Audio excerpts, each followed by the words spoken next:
Eat Bulaga nakapagbigay ng papremyo na pang Grand Finals at Eat Bulaga kinilala ng Anak TV Makabata Award 2024. Yan ang pag-uusapan natin ngayong araw po ng Sabado, December 7. Pero bago yan mga kaparokya, ay humiling ako na pakisubscribe ang aking YouTube channel. Pakiclick ang bell icon para una kayong ma-notify sa mga bagong video na ilalabas ko. At pakidamay nyo na din na i-follow ang aking Facebook page na Mega TV at ang aking TikTok account na Kaparokya TV. Maraming salamat! So mga kaparokya, umpisa natin sa highest views na nangyari sa dalawang noontime show kahapon. Para po sa It's Showtime, under sa kanilang main YouTube channel na ABS-CBN It's Showtime na may 2.46 million subscribers sa oras na 1:19 PM.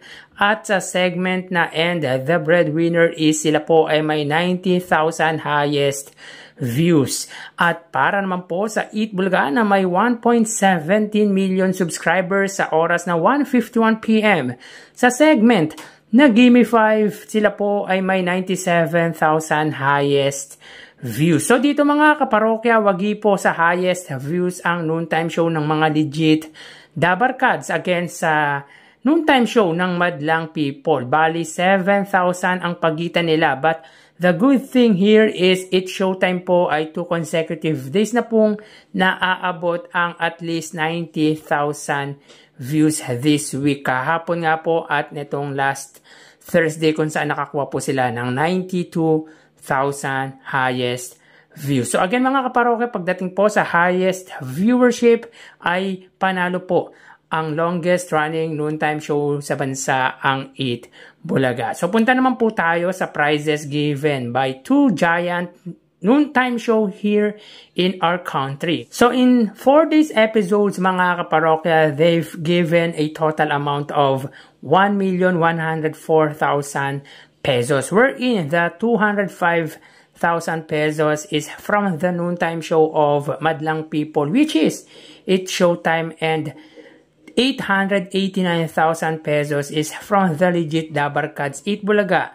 So dito mga kaparokya ay 689,000 pesos po ang pagitan ng papremyong pinamigay nila sa loob po ng 4 na araw ngayong linggo po in favor of the noontime show of Legendary Trio. So punta naman po tayo sa ikalimang araw na episodes. So dito mga kaparokya, makikita po natin na ang It's Showtime po ay may 10,000 pesos. Pero nung chinek ko po live Facebook ng It's Showtime, sila po ay nakapagbigay ng total amount of 50,000 pesos. Dahil ang 35,000 po ay sa And the Breadwinner is plus Noche Buena and Medianoche package. At 15,000 naman po sa tawag ng tanghalan with a total of 50,000 pesos. Sa Eat Bulaga naman po mga kaparokya, dito makikita po natin sila po ay may 305,000 pesos. So pang Grand Finals ang papremyo ng Eat Bulaga kahapon. So grabe yun mga kaparokya, for single episode or regular day po ay nakapagbigay po sila ng total of more than 300 pesos. So dito mga kaparokya ay ang 25,000 ay galing po kay Ninang at Tasha Mulak. 30,000 naman po sa Pera Fee segment, 50,000 sa Dear Eat Bulaga, 15,000 sa Barangay Christmas Singing Contest, 85,000 sa Sugod Bahay, at 5,000 sa Bawal Judgmental Ka Ba segment, with a total of 305,000 pesos. So, ang pagitan po ng papremyo ng dalawang noontime show na ipinamahagi nila kahapon ay 255,000 pesos pabor po sa Eat Bulaga. At may pinagsama po silang 355,000 pesos. So, in 5-day episodes mga kaparokya, they have given a total amount of 1,459,000 pesos, kung saan ang 255,000 pesos po dito ay sa It's Showtime at ang 1,194,000 pesos naman po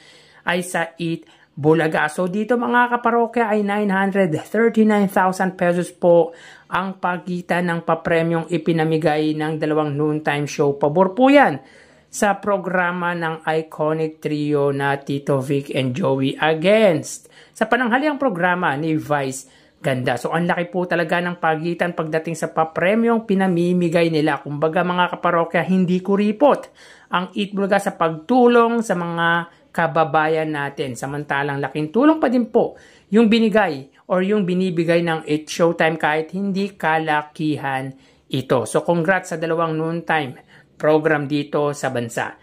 So yun nga mga parokya, kinilala ng Anak TV Seal Award 2024 ang isa sa host ng Eat Bulaga na si Maine Mendoza bilang isa sa most outstanding individuals and of course ang noontime program na Eat Bulaga. Ang Anak TV Seal is an institution which represents our youth.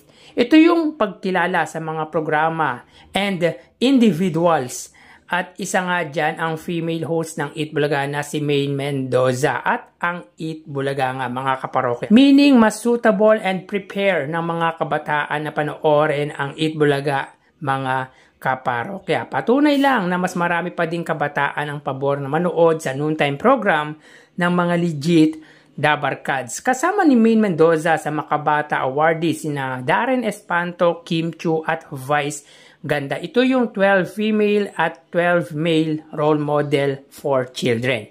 So congrats sa Eat Bulaga for recognizing Anak TV Seal Award 2024 for noontime program.